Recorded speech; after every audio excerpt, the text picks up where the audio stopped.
All right, it's 12 o'clock. I'd like to call the regular meeting for, that was supposed to be yesterday, for the Economic Development, February 28th, 2024. Please call roll. Black. Here. Larson. Here. Grinde. Here. Hecht. Here. Horken. Here. Helms.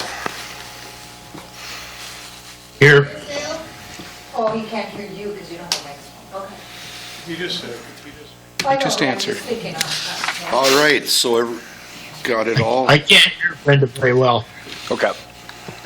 We'll do sign languages, just hang on, Stump. Approval of minutes, January 23rd, 2024, regular meeting. I'll move. Second. All in favor? Aye. Opposed, same sign?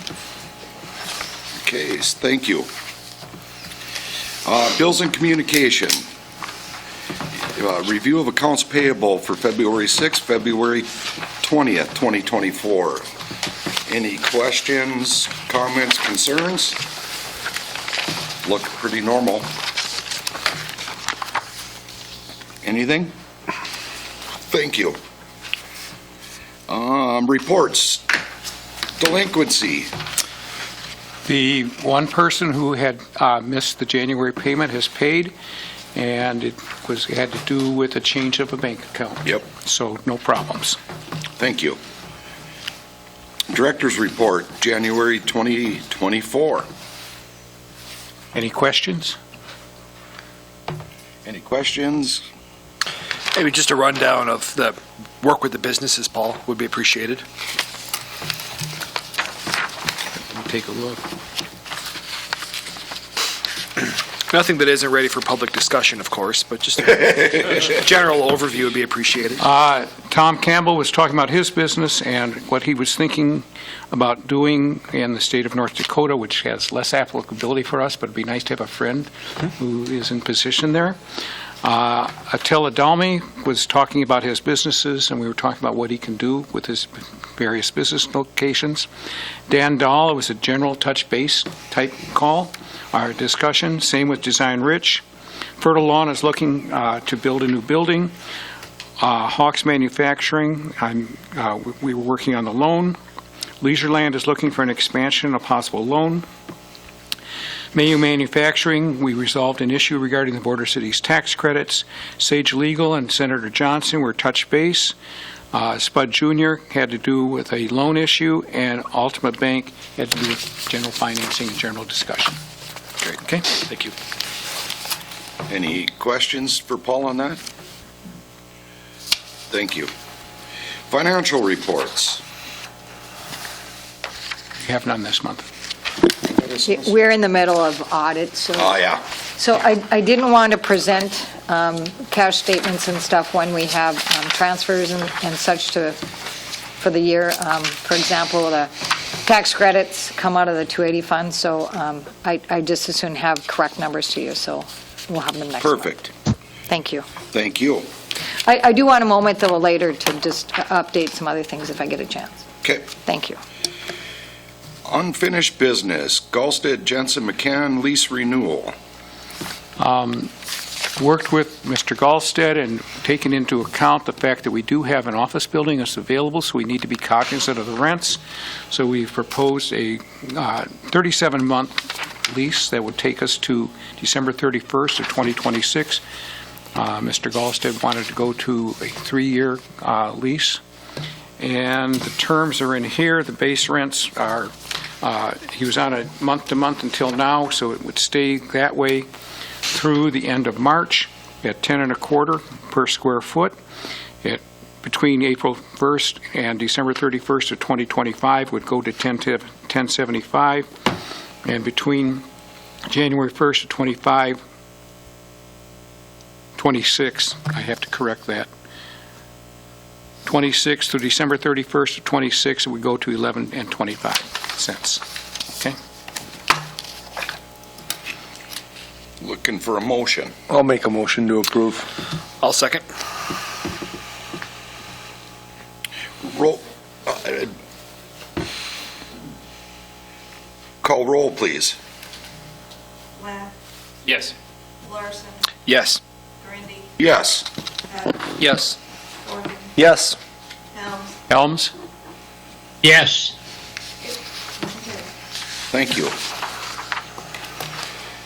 Economic Development Strategy Update. I included in your packet the summary from the January 30th meeting. Do you have any questions or comments?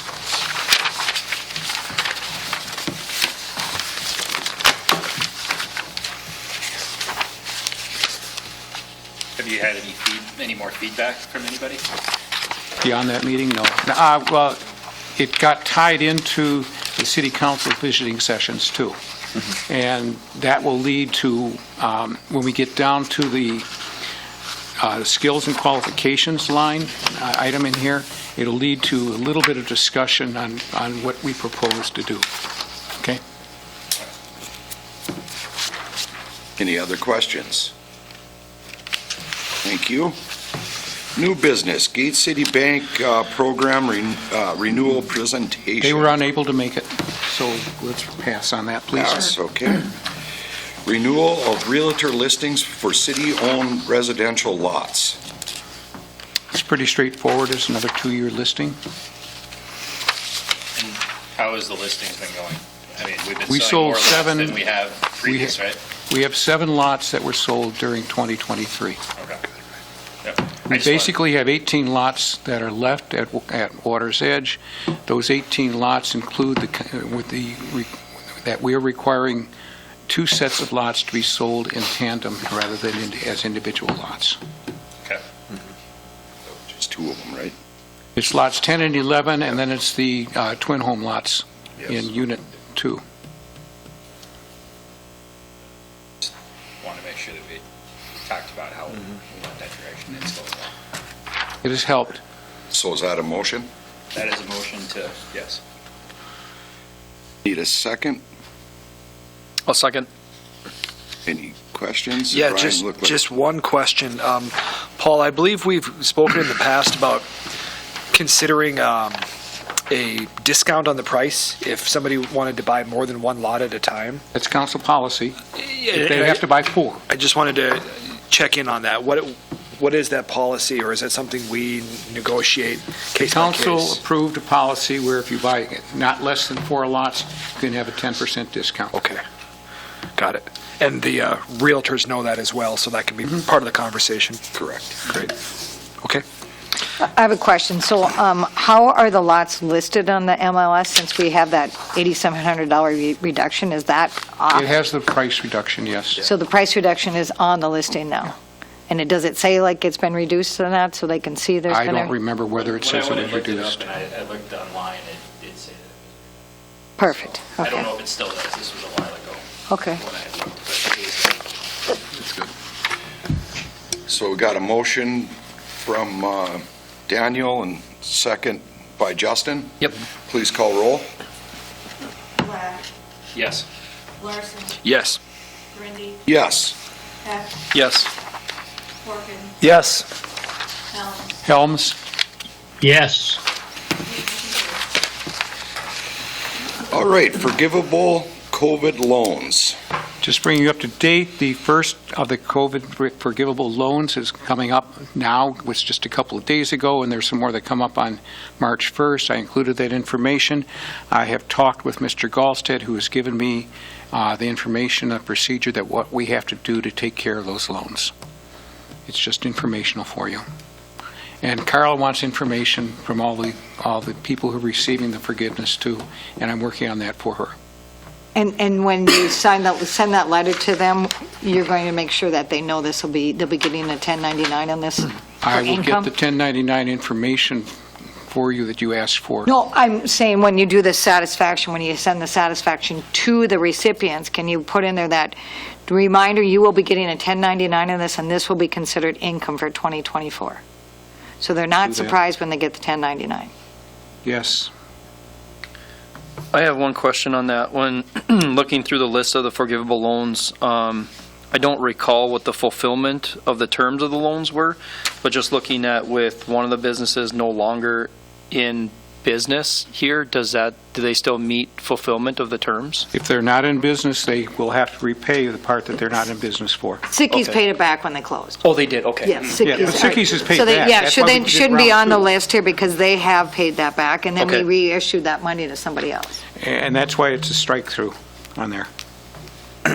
No, it just shows them on. It's not striked. They Yeah, it just received shows 'em on originally, there, so. but they paid back. Okay.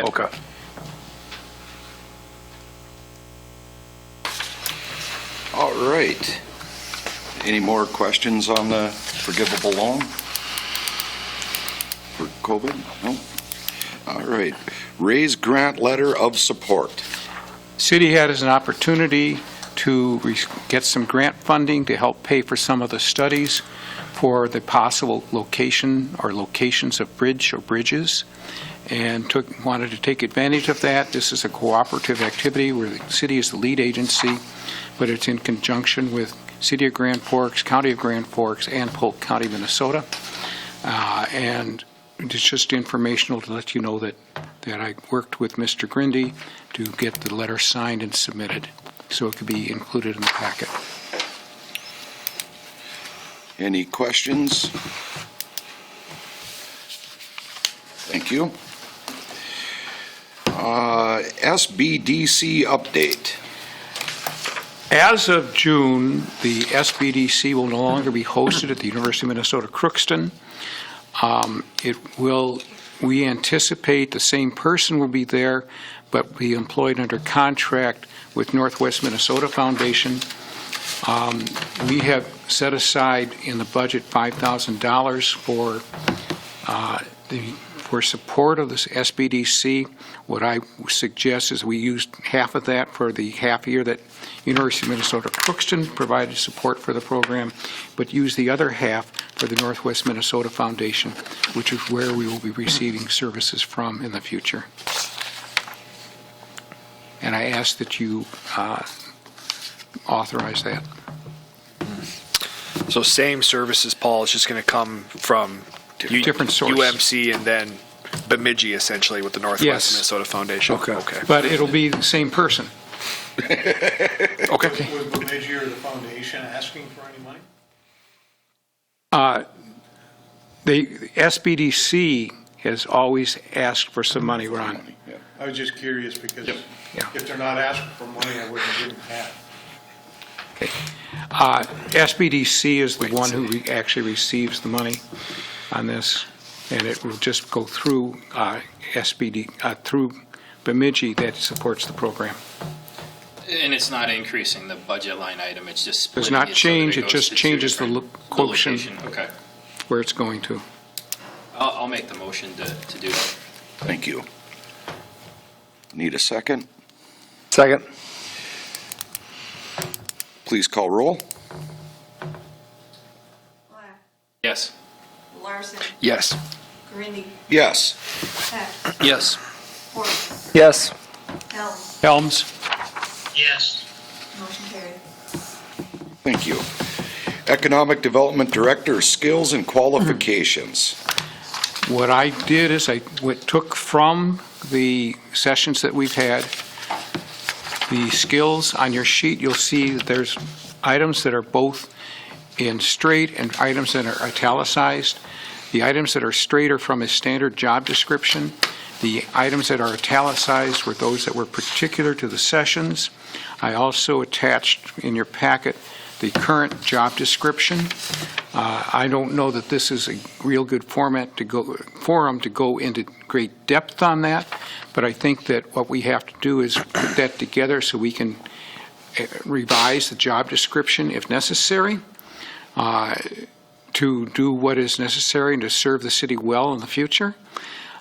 In conjunction with that, Mr. Hutton has proposed that the EDA and the City Council meet in joint session at some time during the month of March.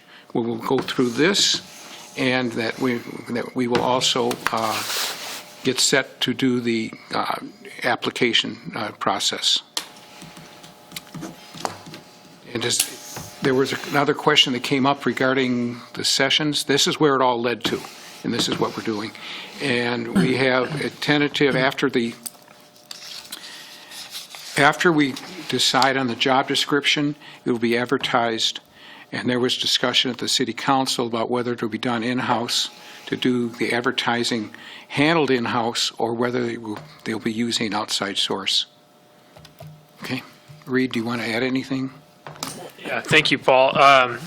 The city council had a visioning session last week, and this topic was one of the items that was discussed on it.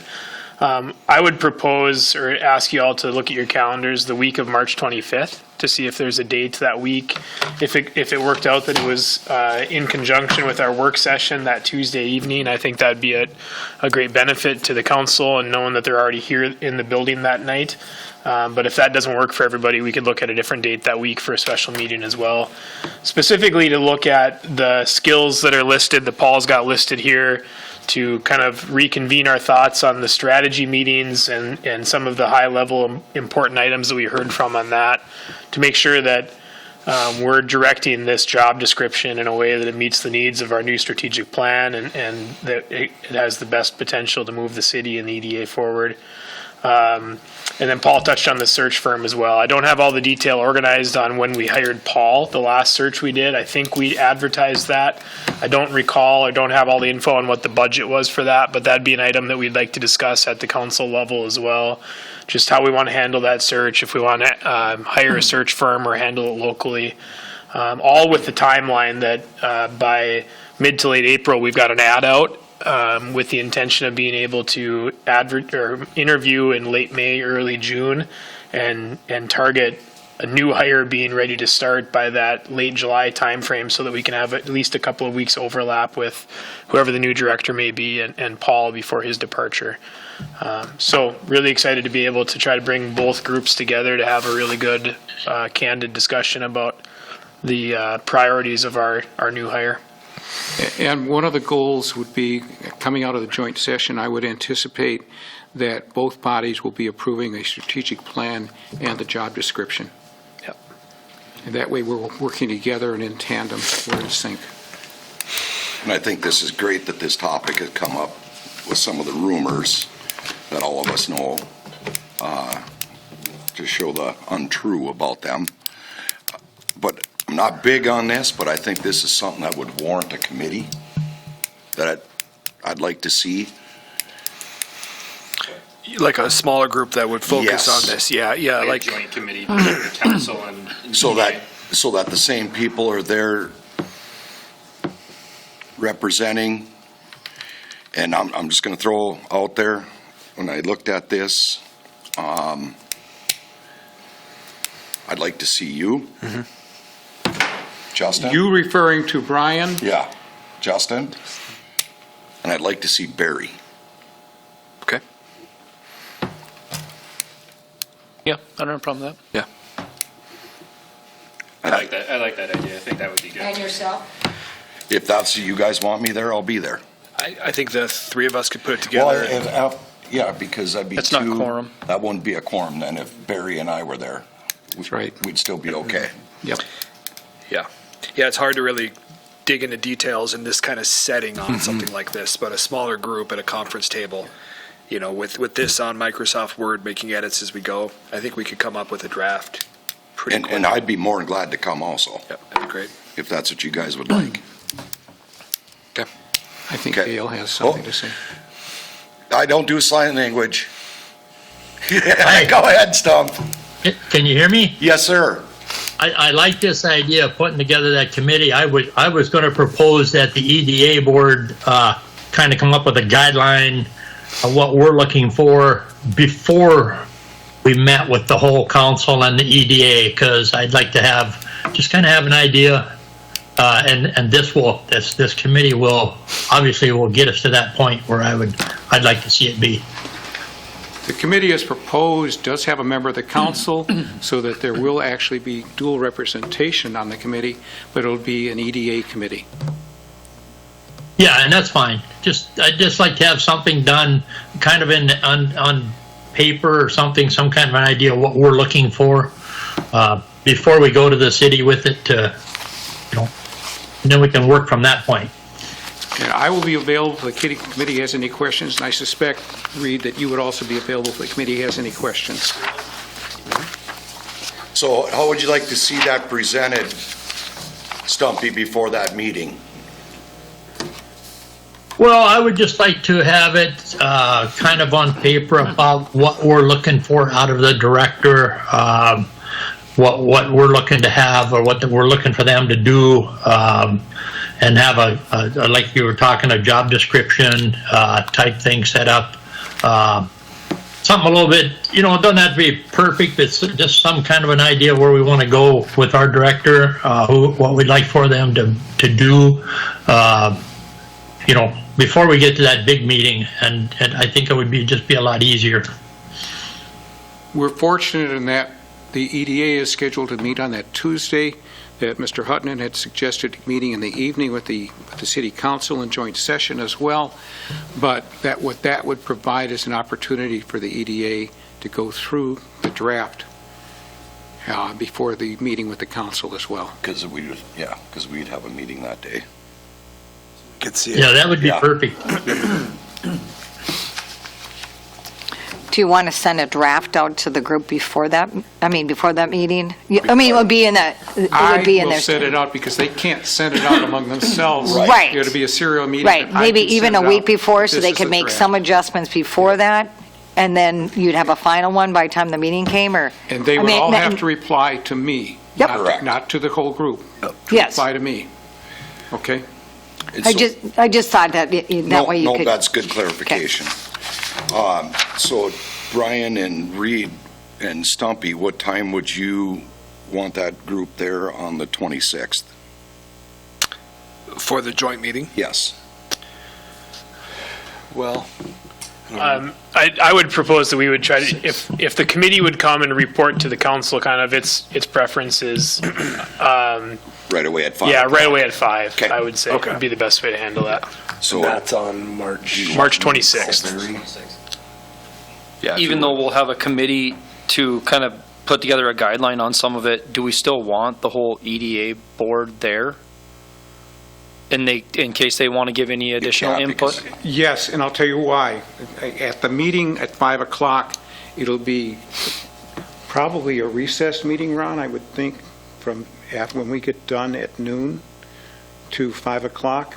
And then they will come back into session so that they can vote on the strategy and the job description at the 5 o'clock meeting. It could be a recess meeting, or it could just be a meeting that was called as a joint meeting with the city council, and that it's publicly been, however. As long as we notice it, we should be okay. As long as you know that it's going to be a public meeting. I just wanted clarification on that from when the statement made about just the committee being there, that the whole EDA should be there.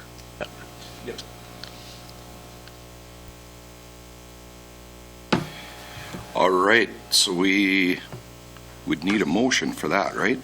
Please. I'll go ahead and make a motion on that. And a second? I'll second. Thank you. Please call roll. Black, Yes. Larson, Yes. Grinde, Yes. Hecht, Yes. Horken, Yes. Helms. Helms? Yes. And I presume the motion included, just for clarification for the minutes, the names of the people who were going to be appointed to the committee?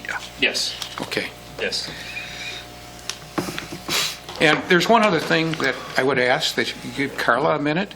She and Brianna on Monday night met with a group of providers or potential providers regarding childcare and grants that are available through the Department of Employment and Economic Development, or DEED, from the state. And I was hoping, Carla, I'm bringing you this on you cold, but I'm hoping that you can take a couple minutes and just update people, please.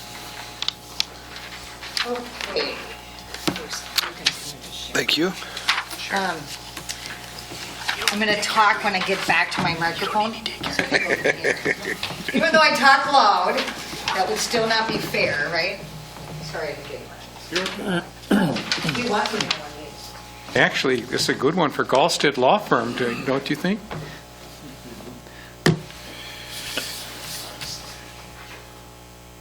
Okay, so few weeks ago, Minnesota Deed put out a proposal for, grant proposal for child care economic development grants. And so the daycare group that we have, child care provider group that we've had since we did the first children's finance grant a few years back, got together. It was decided that we should put a flyer together, try have a meeting.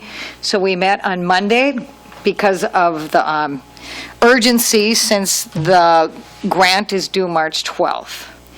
So a little bit about the grant, and it's actually on that little flyer, that the maximum amount is $600,000. So there could be $300,000 per new center. And that 50%, there might be a 50% match of cash or in kind, and 50% of the dollars is going to Greater Minnesota. That's right in the grant. The grant is due, like I said, March 12th. They would award it in May of 2024, and the money would be spent from June 2024 to the end of June of 2025. So at the meeting on Monday, there was 7 individuals. It was a split of both. There was a couple daycare center, somebody interested in a daycare center, a person opening up a new family childcare center, somebody from Tri-Valley, and then somebody that's been a family daycare provider for years. And so we just talked to them and asked them what their needs are. The grant can be used for training. It can be used for incentives to retain employees, which is interesting because, family daycare center is self-employed, so they're not really employees, so that's difficult to do that. So we looked at ways of maybe we can help them with, say, flooring or technology. But then again, like I said, some of them there might be a 50% match. So in order to not get that match, especially for the center, that there would be 75% of the center opening would be to serve infants and toddlers, and that it'd be located in a child care equity access area, which we are. There's 3 other items that we don't qualify for. We do not have enough of equity, a diversity population in our area. We are not a poor community, and so that wouldn't work. So we're hoping that we could fall under these 2 other items. We do know that there still is a shortage of daycare spots that are not filled, of over 200, and you and businesses probably are aware of that and feel that. So part of the grant, they also want to get the community or partnerships involved, and so they're also encouraging private sector and other businesses to invest into the daycare, so the daycare center, or providing amenities to the daycare providers there is. One of the other examples is that they want to know in the grant how daycare, filling these slots can affect other economic development initiatives. So that would mean, can businesses expand now because they have more daycare that's filled? Can we get new businesses in because we don't have a shortage, a biggest shortage? So those are some of the things that we need in the grant when we write it. Like I said, it wants to be community-based, and they would like letters of support from partners, which could be, say, Crystal Sugar, because partnering with you to try, fill those employee spots by having more daycare, and then financial supporters. So the good thing on the financial supporters is that we've already started some of that. So that was on the other page on the East Grand Forks Child Care Fund, which is with the Northwest Minnesota Foundation. And we started this with them last year. So we have a provider appreciation supper that we had the first year with the first Children's Finance Grant, and the grant paid for that. So last year was our second year, and we looked for donations to pay for that. We actually had a training session along with the meal. It went very well. Our plan is to have another one this year on April 8th, and we will be looking for donations again from businesses. We do have some money left over from last year since it's in the Northwest Minnesota Foundation Fund. It's in their account getting interest and such. So we also have a fund and you can see that on the form, that there it says general or special project fund. And that fund is, we are trying to raise money for that. This started before the grant, to have money available to those daycare providers that, maybe need a new fence, and they don't have funding to do that. All those needs that it's hard for them to come up with. And that fund needs to get to $5,000 before we can spend it. But it would be a really good match if we need for dollars in this grant. So if somebody's donating money, we can actually tell those people donating that we can double your dollars, really. There's a match. So anything we get from them, we can use in this grant to cover that match. Or if we don't have to qualify for the match, we could just spend more money, which would be a great thing, too. As of today, we have 2 businesses that have already gave to this general spendable fund. And we also have an individual that has been giving to this fund. Paul did send out letters in the fall asking for people to donate to this fund, but we really need to have a personal call or visit to help grow this fund. So that's part of it, but the big thing is that we will be writing this grant. We have, as of today, there's 3 individuals that are looking at opening a daycare center, and they are having difficulty because there's not a lot of buildings in East Grand Forks available. So it's kind of been, I was teasing Reed today, it's kind of like, it's not childcare wars yet, but who wants this building and who wants that building, which is a great thing to have. So we're working with the fire department on, what that qualifies for a building, what needs to be updated, rehabbed in the building. We have our building official that's coming with us on visits to make sure that structurally everything is done correctly. So we are working on those things. Like I said, there's 3 individuals that have shown interest, and I'll be meeting with a couple of them this Friday, going through another building. So I guess what we're looking for from this group is that some of you, I may be asking for a letter of support for this grant, that, how this is affecting your business if these don't get filled, if they do get filled, how this will help provide the employees you need. I know we've had some individuals and businesses that already have supported financially, so we'll be looking for those people to send a letter saying this is why we gave our support, and we also do it financially, but we are also doing that as a partnership in any other way we can do besides finances. So I just wanted to update you on that and get the word out that if there's other daycare people that are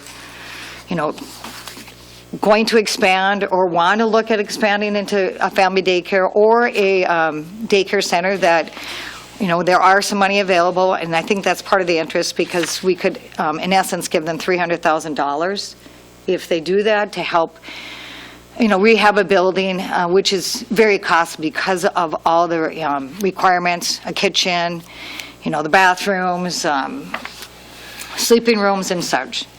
So we're hoping to be able to apply for at least 1 center or 2 by March 12th. There is another round coming in June or July. It would be really good to apply for 2 now and 1 in June or July. So, Can that money be used for the purchase of a building?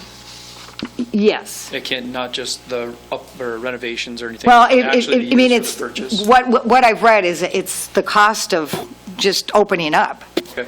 The only thing is the money can't be spent until it's awarded, so timing would be an issue, that you Right. couldn't spend it until June. I was just And- thinking if somebody is working with a bank or somebody looking at purchasing it, and they could see that, when we would know when that money would be available Right. to them, or that they would be accepted for it, would be a huge thing with the bank and between that individual of being able to purchase. Right, and when I have spoke with people, it's like, okay, if you're, a purchase agreement, just put it that you're not closing, and which probably takes that time anyway, closing until those awards are given out. Or contingent, that, if we get this $300,000 award, just like if you were buying another house and you had to sell your house first. Most people are pretty good about doing those things. And some of them that they're looking at have been on the market for a while, so I think we could work with the sellers on those kind of issues. Yes. That's a hard thing, too. There's not a lot of lots available. within the city. But there have, we have been looking at spots to do some of that. I guess the other thing to keep in mind is that, that speaking with these interested parties, that, we do have MIF dollars that we probably could loan out to somebody that's looking at doing the daycare center. And I know some of them have looked at it's anywhere from $500,000 to $600,000 just to rehab a place. And so, Do we still own that lot where Cabela's is using for like parking lot and stuff, like behind the post office? Where there's the concrete pad still? Yep. And you could build a building there?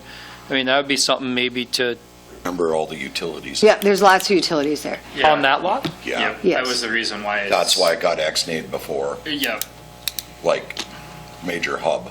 Oh, Yeah. And we have, I was thinking as with a already a city, parking lot there, it'd be incentive for somebody maybe if that wants to build right there. but you're right, I think I brought up the same thing a few years ago, that would be a good spot, and then we found out that Like a lot. there's a lot of utilities that. I run thought through that area. was the gravel lot next to the VFW. I'm talking about the one no, across the gravel street lot behind isn't, it. it's the parking lot. The gravel lot is still buildable.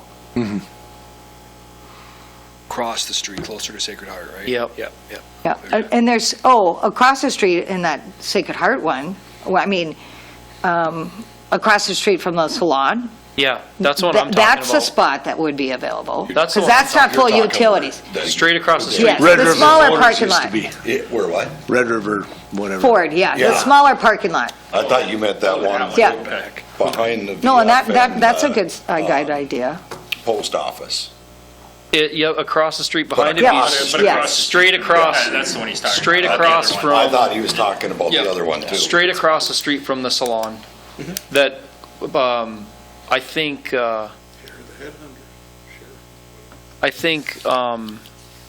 Cabela's was using it as some employee parking Well, back in over Sacred there and Heart, stuff. Sacred Heart had asked about it at one time, and they I just mean, because if of we do parking. have anybody interested, it'd be. Yep. Because that would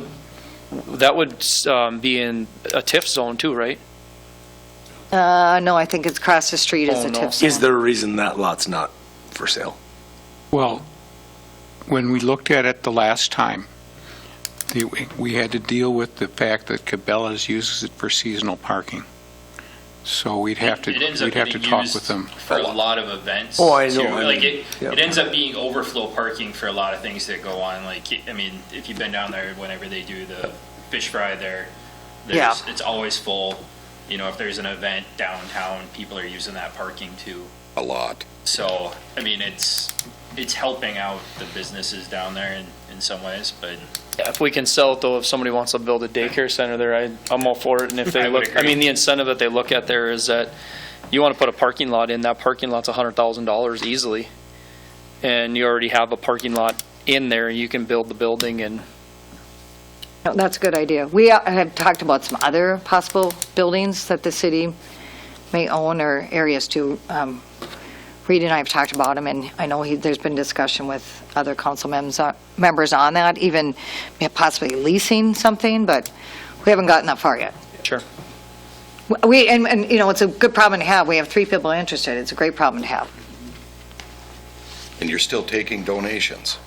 Absolutely, that's why we got to the forms. No, and, you know, and on that donation thing, you know, like, on the special project, you know, we had people that donated in honor of their daycare provider, or in honor of a daycare provider that, you know, had their kids 20 years ago, in appreciation of what they have done for this community. Last year, we had like 3 daycare providers that have been in business for over 40 years, where the average, I think the state average is that somebody stays in daycare for about 5 years. You know, probably the length of their kids. So we are very fortunate to have many daycare providers that have been in for the long haul. They've been in for a long time. And we would really like to be able to help them. So I have asked them, you know, do you have flooring that needs to be done? You know, some of them, you know, the carpet's 20 years old. I mean, you know, now would be the time to at least ask for it. If they said no, what are we out? You know, and if we had to match it, most of them would be willing to match their half, but if we could pay for half it, that would give them incentive to do it.